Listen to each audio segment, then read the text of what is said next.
All right, let's bust a little bit freestyle here. Like I said, I don't want to waste time, don't want to take a ridiculously long break. So let's look at a few things. I did a very short YouTube video recently where I talked about the ways, and everyone who's heard me give any talk in the past couple of years know I play with AI all the time. And I always say the same thing. I'm not an AI researcher, like I dabble with the technology. I'm not an AI researcher, but I'm a very busy person. I have two SANS classes. I have a business. I try to have some semblance of an outside life as well too. And like I said, I'm not an AI researcher, but I use the tech daily to try to get more done. And a year ago, even 6 months ago, I would have said, I'm using AI every single day, and I'm convinced that I'm not using it enough. That may still be the case, but I'm using it more now than ever. But the way that I've used it has actually changed in a few significant ways in 2025. And that's one of the videos that I made. And I'll just take like a few minutes here. Like we have some time to the break. There's no reason in having this dead air. So if anyone's interested, that's what I'll talk about is just a few of the ways that I've improved using AI or at least changed it. And it's been a dramatic improvement for me over over these past several months. And the first thing that has, for me, been the biggest improvement with AI, and it's not just AI in general, but just in my productivity, has been doing more of what I'm doing right now, which is talking. I realized that one of the biggest bottlenecks in my productivity was me typing. And I'm not the world's fastest typist, but honestly, even if I spent a lot of time working on my typing, I think that I would still think and speak so much quicker than I would type. And so basically, that's what I started to do. And so now, if you see me, like the other day, I wrote, what was it, 5 blog posts in a little under half an hour. And you're like, oh, did you just have AI write them for you? No, I wrote every single one of them. I just used AI to supplement what I was doing. And so what I would do is literally this. I've kind of bailed on typing the past couple months. I really have. So I'm on a Windows system right now. So if I hold down the Windows key on the keyboard and H, it should give this little message there. Yeah, there we go. So now it's just dictating. And so this is what I would do. Go back in the cloud window. All right.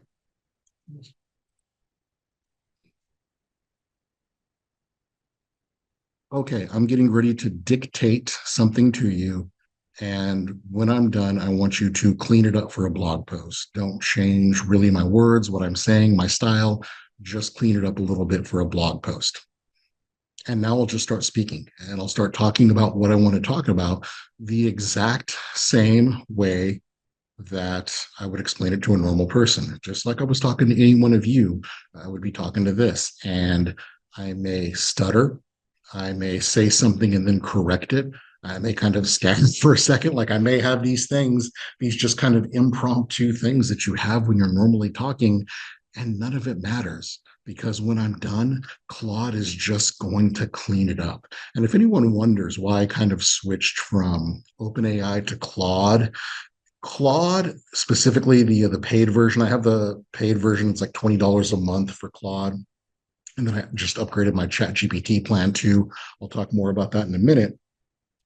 But Claude has for probably close to a year now been not just better at writing, frankly, than Chat GPT, but far, far better at writing. Any sort of written task, Claude has been like darn near an order of magnitude better, it seems.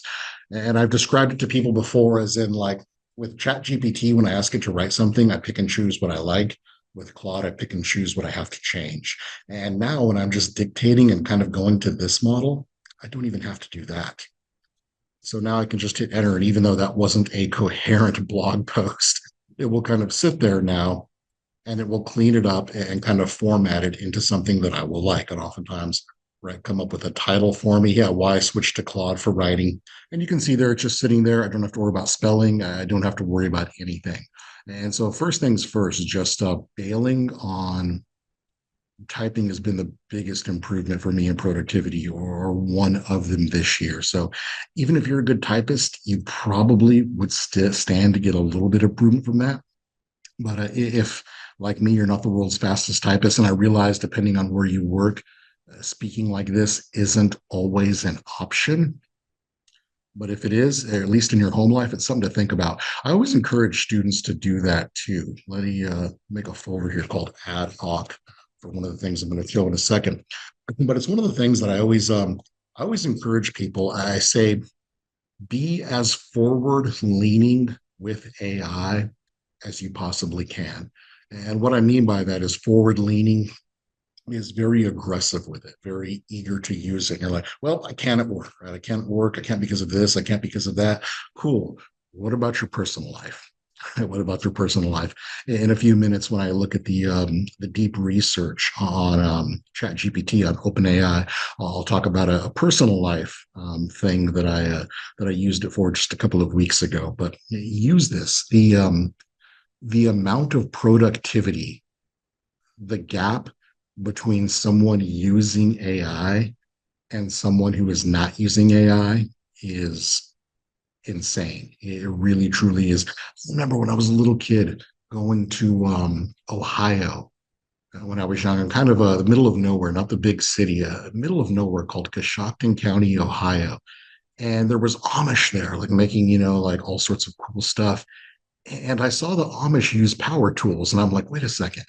And I was so kind of like, wait, like they're Amish, like why are they using power tools? And someone that I talked with is like, well, no, like they kind of have to compete, like just to even reasonably keep up, right? That's why kind of where they make an exception. I'm sure some, don't, but I mean, they're making beautiful cabinetry, everything. And that's the same way, just to keep up. It really, AI is kind of where it's at. So another way that I've changed using AI in the past couple months is with something called Cursor. Some of you may be familiar with it. You can try Cursor and use it for like a month for free. So you can use this like a month without paying anyone a penny. And then it's $20 a month. It's very reasonable. And I'll talk about what it's doing here in just a second. So let me kind of minimize this here. So first things first, I'm going to point Cursor at just an empty folder. I'm just going to point it at an empty folder. We'll call it ad hoc right there. Select the folder that I just made a second ago, and here we go. I I've been using AI to help me write code for since basically it's kind of been around and been usable. And so I've always been real aggressive on that front. But now with Cursor, it is easier and more integrated than ever. And I know some people use like VS Code, use other things, and they have plugins and Copilot, and that's great. Like if you're doing that and it works for you, that's great. But if not, and you feel like maybe you should be, but you just haven't gotten around to kind of setting it up or investigate, take a real long look at Cursor, because check out what I'm getting ready to do here. So let's kind of get this out of the way. I'm going to hold down Control and hit I. That brings up in composer mode right now. Now, once again, I'm going to hit Windows key H on my keyboard to talk instead of type, just because I talk so much quicker.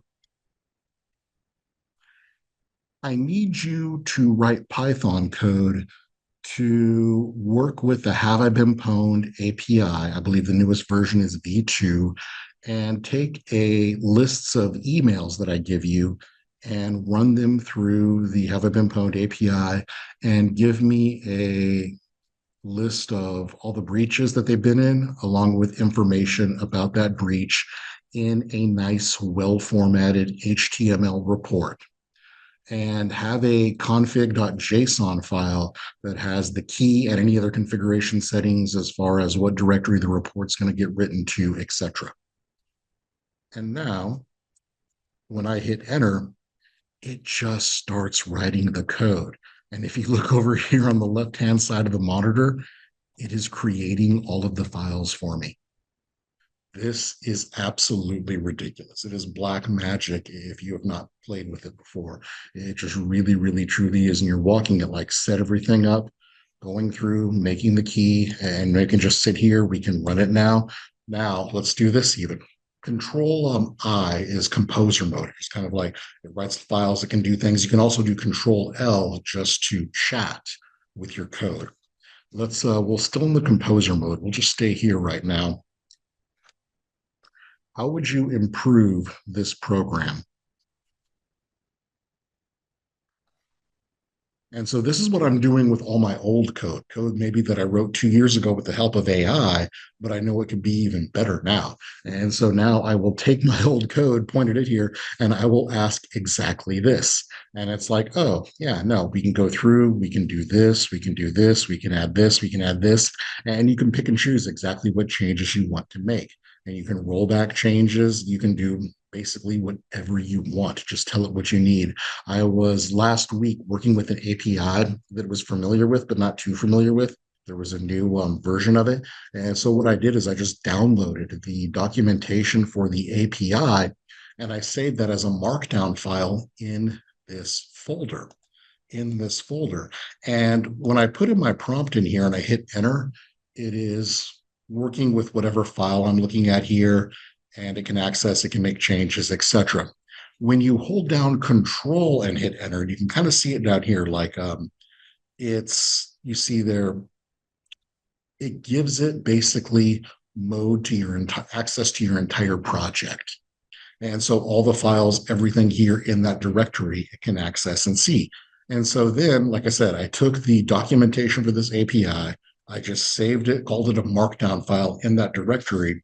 And then I told Cursor, I just started speaking to it again. I'm like, you now have access to the API for this, the documentation for this API in this file right here named this. Now take that and write me code that does this, this, and that, and then do this. And I did it and it just crushed it.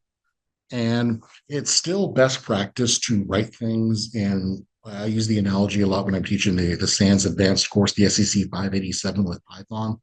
I use the analogy a lot of like Legos, just building it piece by piece by piece. Because if you give API this grandiose list of 10 things to do, it's probably going to do a meh job. And maybe it works and maybe it doesn't, but meh. And just really building it piece by piece and adding on a little functionality. Now do this, now do this. It's so quick and easy to roll back. And the things that I've been able to accomplish, the things that before, even using AI, would have taken me like a week or two. And now I'm knocking out in a morning. And so Cursor with everything integrated like this, because now when you go to run it and you get an error, you just paste the error in here and it's just like, oh, I see exactly the problem. I do this. And it's the same way that I worked with AI before. It's just all integrated now, right? Daniel Miesler, who's really kind of a thought leader in information security, specifically AI as well too, he refers to it as he says in 2025, it may not be we get like this great leap forward, like ChatGPT 5 may not be like as OMG as 3.5 and 4 was, but it may be just he talks about, he calls it slack in the rope, right? If you think about a physical rope and like slack in it, that's inefficient. The same way for me, one of the biggest sources of slack in my rope I had that was holding me back was typing, bailing on that to speaking, and boom, here we are, far, far, far more productive. So number one, speaking. Number two, Cursor for coding. And I said here too, I said it was free for like a month to use, and it was like $20 a month.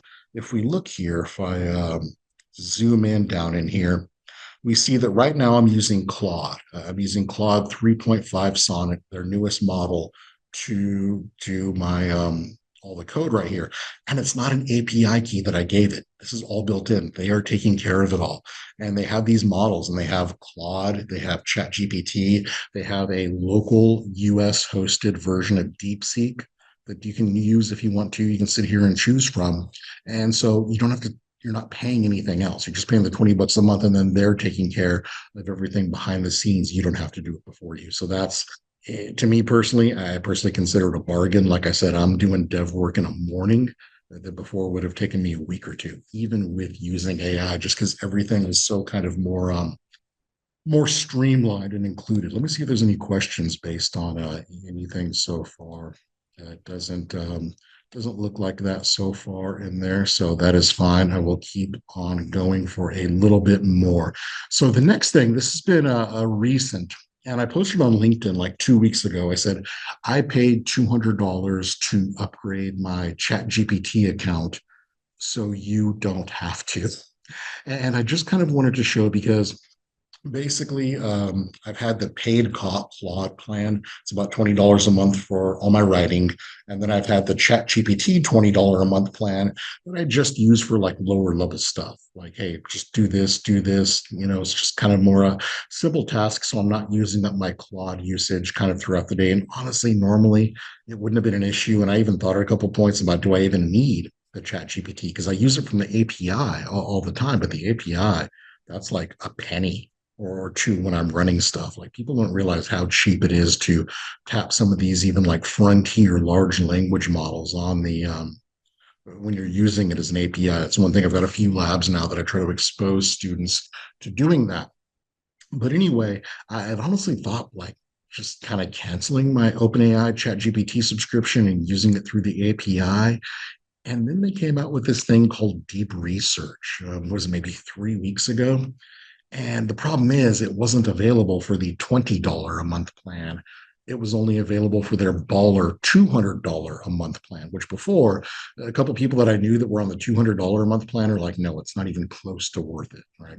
And so I'm like, yeah, no thanks. Now I'm like, and I'm like, man, I kind of want to try it. I kind of want to play with it. So I'm like, all right, I justified to myself, right? You making these little agreements with yourself, like, well, technically it's only $180 because you're already paying 20. Right? Having that little bit of a conversation. Then I'm like, you know what? I'll try it. I should know its capabilities to talk about, and then I can just cancel it right away if I need to. And $200 a month is a lot of money. It is, but let me say this: I am in no rush to cancel it. I really, really am in no rush to cancel it. Let's take a look at what it can do here. So by default, I'm on the O1 Pro mode right here, which is once again available with the Baller $200 a month plan. It's not much better than like O1, honestly, maybe ish. So, but anyway, let's oh, I know what's going on here. Here we go. So once again, I will click deep research. Typing is for suckers, in my opinion, now. So I'm going to hold down the Windows key and hit H.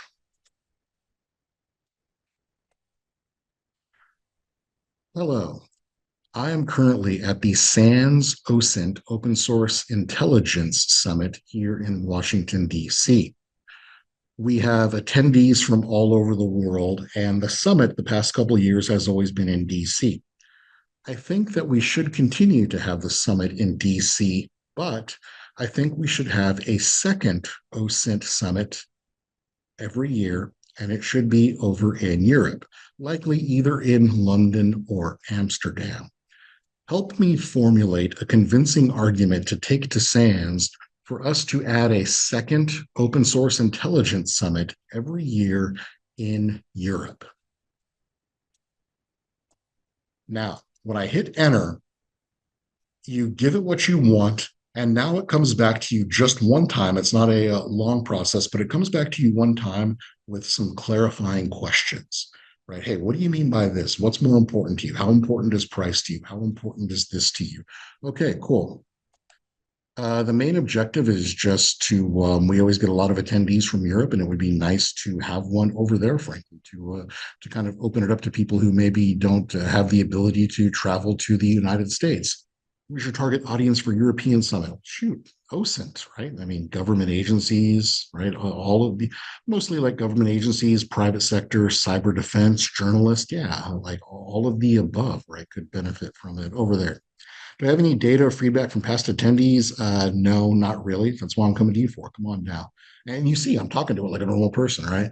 Would the European Summit have the same format and focus as the DC Summit? No, I think same format. This is fantastic. I love it. The attendees love it. Like, don't fix it if it ain't broken, right? Do you need any cost benefit analysis or potential revenue projections? No, no. I'm looking for some arguments here. Help me out. And now we click start. And so, what the difference is, right, when you're doing this is normally when you're using AI, you get your answers back very quickly, right? It may type not the fastest in the world, but you normally get your answers back very quickly. The O1 Pro model can actually, because the thinking, right, these new models that think, for lack of a better term, that's how they refer to it, they do take a little bit longer. But this is good, right? Because a year ago, anytime you brought up AI, anyone that kind of wanted to poo-poo on AI would just point out the hallucinations, right? Well, you can't trust it. Well, it's not always right. Cool. Like, who can you trust? Right? What is perfect? Like, what doesn't make mistakes? Like things like that, right? Well, ChatGPT lies. No, it doesn't. Right? It's not the way it works. Like sometimes the facts aren't accurate. Now that we have these models, though, that check up on themselves, right? Hey, I think it's this. Let me do some research and see if that's right. Oh, no, actually, turns out it's not. Once again, it doesn't mean that it's going to be perfect, but it does a really, really good job, right? And it does a great job, in my experience, of reducing these hallucinations as well, too. And so, what we're looking down the right-hand side, this is what I want to see is we're watching its process, for lack of a better term, thinking, right? It's going to these different resources. It's reading things. I used this a couple of weeks ago. I was trying to compare a couple of products in this one specific niche to say which one I should get for my business to make a recommendation. And sometimes you're comparing products, it's tough to find out what something costs. Like people don't want to tell you the price. They just want to like have you reach out or whatever. Well, it was like trying to get crafty and clever to like figure out what things cost. And it was like, oh, I found an article where they did an interview on CNBC. That could be useful. And I tried to go there and it's like, oh, and I'm watching it. It's saying this. It's like, oh, that actually wasn't useful because almost all the article was behind an authentication portal. And so it started using Google Docs to try to find alternative copies of the content. I was like, this is amazing, right? As it's sitting there kind of going through everything. And so right. This is how I describe deep research, and it's only on the $200 a month plan, unfortunately. And you get 100 uses of it a month, which I think I've only used it 4 times in a day once. I think it's only been one time I've done that. But I describe it as a research assistant, right? Imagine you have this like eager young go-getter at work, and you could be like, hey, I need you to answer this question. All right. Let me know by, 3 days from now. And 3 days from now, they came back with this beautiful report. They did a great job. They cited their work. They said exactly what was going on. And every time they came back to you, you're like, man, I really love them. Right? They do a great job. I love working with them. That's kind of this. That's kind of what this is. I promised you I would tell you how I used it in my personal life. And so I will now. And I'm actually in the room right now with one of my best friends, Lisa, who does not know this. And so I think she'll laugh at this story too. So, a mutual friend of ours a couple of weeks ago was traveling to a city for work, and I knew where they would be one day, and it was their birthday. And I wanted to send them like a small birthday gift, right? Just like a little balloon, little like teddy bear, box of chocolates, bouquet, like just something small, just kind of a silly little birthday gift there. And I knew where I needed to deliver it. I knew when, but I'm like, wait a second. Why am I worrying about this? I have access to deep research. So I get on deep research and I'm like, hey, listen, I have a friend of mine. They're going to be at the University of Central Florida at this day. I need to find a florist in the Orlando area that could deliver this type of thing between 9 a.m. and 11 a.m. tomorrow. And it's like, okay, it asked a couple clarifying questions like, hey, how concerned are you with price? What type of birthday gift are you thinking? Like that type of thing. I answered the questions really quickly and then it thought. It thought for like 9, 12 minutes or something like that. And I was doing something else, but then I was also kind of every once in a while looking over to the thought process just because it's kind of fascinating to read how it's quote unquote thinking and the logic that it's going through. And what it was doing is obviously, if you think about it, no florist in Orlando is going to implicitly come out and say, oh, yes, we will deliver between these specific hours. We will do this, we will do that. And so, what it was doing is it was identifying florists in the area and it was going through and it was reading all the reviews. And it was reading reviews for things like super prompt delivery, easy to work with, worked with this custom thing that I had. It was doing all of these things going through. And then it came up with this basic, like, boom, yeah, no, here are the top 3 places. This is the first one I think you should try and exactly why, what people have said in the reviews, etc. I called them up, told them exactly what I wanted, gave them my credit card, and the next day it just got delivered. Like no phone calls, no hassle, no nothing other than the call of me calling to order. Like zero issues whatsoever. It just worked. Conservatively, conservatively, that saved me half an hour. And I think it's very realistic to say it probably saved me an hour to an hour and a half. And I also think it's very realistic, like probably like there's no guarantee I would have found that place, right? That I would have come to the same conclusion, whereas its conclusion was spot on. So even a personal life usage of AI, right, to kind of solve a problem that I had. And once again, as I've said before, right, time and time again, I'm not an AI researcher, right? I understand at a high level how the tech works. I like playing with it. But I mean, if you really, really want to get deep dive into embeddings and what's going on and everything, there are better people for you to talk to. What I am is a busy person. And that was a huge win for me because that got me an hour back in my day. And as many times as I can days do that, I can get more done. Right. And so now you see it it did this pretty quick, 4 minutes, I think it said, 19 sources. I think the longest, I know they said it in like they've had them go half an hour. I think around like 15, 16 minutes is the longest I've had one go, but we can see its thought process.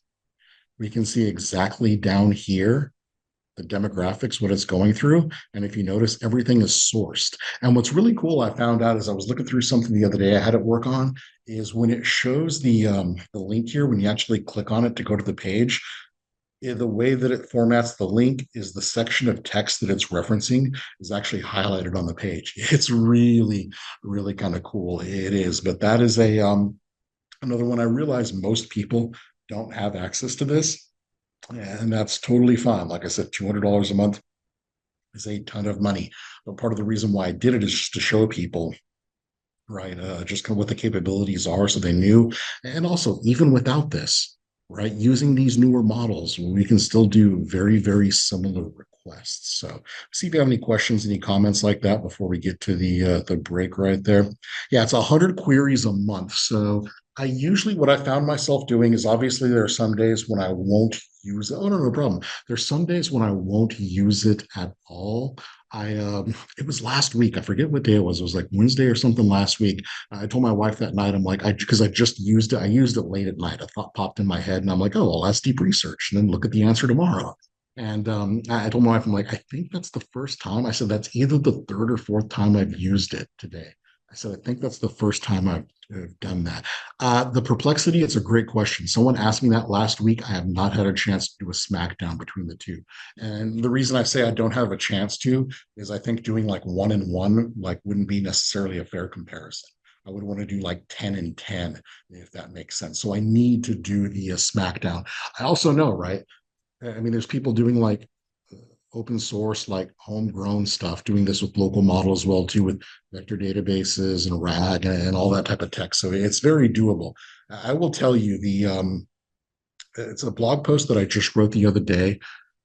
Playing with these models at home is neat. It's fun. Like I have a good GPU for doing just that. What I will say is, though, don't look at like buying a GPU as a cost savings. The other day, what was it? Maybe last Monday, I was abusing, I was abusing the OpenAI API. Like I was having it basically take in text from Word documents and format it into XML schemas. And I was testing. And then when it was doing it, I was having it like, okay, now go through that document. Tell me what you missed. Oh, I can do this. Okay, now make those improvements. I was abusing it all morning long. And when I was done, call after call after call through the OpenAI API, and when I was done, when I checked what my bill was, I had racked up a bill of 63 cents, 63 pennies. Now, mind you, that was using the 4.0 model. If I had access to the O3 mini model, which I don't, but if I had access to the O3 mini model, that's literally less than 50% cheaper. So I would have racked up a bill of about 30 cents. But yeah, no, it is stupid, stupid cheap to use things at a reasonable scale through the API. So playing with the tech on a GPU is good, but like don't look at that as like, oh, that way I don't have to do it. Like, yeah, no, you would have to run some ridiculous queries to make that worthwhile. The value from a GPU locally isn't on the cost savings versus using it as an API. It's with the OPSEC, right? If you have sensitive data that you can't give with anyone else, that's where the value of the local models really come in. Exactly, Jose. It's exactly what I was saying is, yeah, that's where the value comes in with using a GPU is when you're using it locally. So Yeah. I always say there's basically when you're concerned about OPSEC with AI, you kind of, I don't know, we're about, we went from like way short of break to now needing a break. So I'll stop speaking here in a second, I promise. But the real, when it comes down to using AI and worried about OPSEC, I always kind of say you have three options. The first one is the most dangerous option, redaction. I'm just going to remove sensitive information. That is a dangerous game to play. The second one is you sign a contract, right? You have an agreement with Microsoft for ChatGPT, these companies with Anthropic. And basically, it's like you have your own private server. We're not using your data for training. We're not recording it anywhere. Here it is. And then the third option is you have GPUs and you run it locally. I am aware of one very large Fortune 100 company that has the contract with a major provider. And so they have their own private server and they use that constantly. And still, there are some things that they do that they consider too sensitive for that. And so they also have a large array of GPUs that they do the local models too. So that's kind of the where those lines of delineation are. So with that said, like I said, I now owe us a break. It took us a little bit over. Oh, of course, yeah. Come on, man. It's the OSINT Summit. There's no need to have any dead air or take any ridiculous breaks. So let us take now what is now a 14-minute break. We are going to come back at 3:05 and we are going to have our last talk of the day before awesome day two tomorrow. Yeah, any questions too, feel free. I'll be sticking around later too. Let's take a 14-minute break. We'll come back at 3:05 and we will talk about mastering email OSINT, which I'm looking forward to. Email is honestly, in my time with the government, about the most common selector, right? The two most common selectors we would get starting off our investigations, email and phone number. So we know that's going to be good. So take a nice little break, grab something to drink, whatever, and I'll see you all in about 14 minutes, 13 minutes now. Thank you.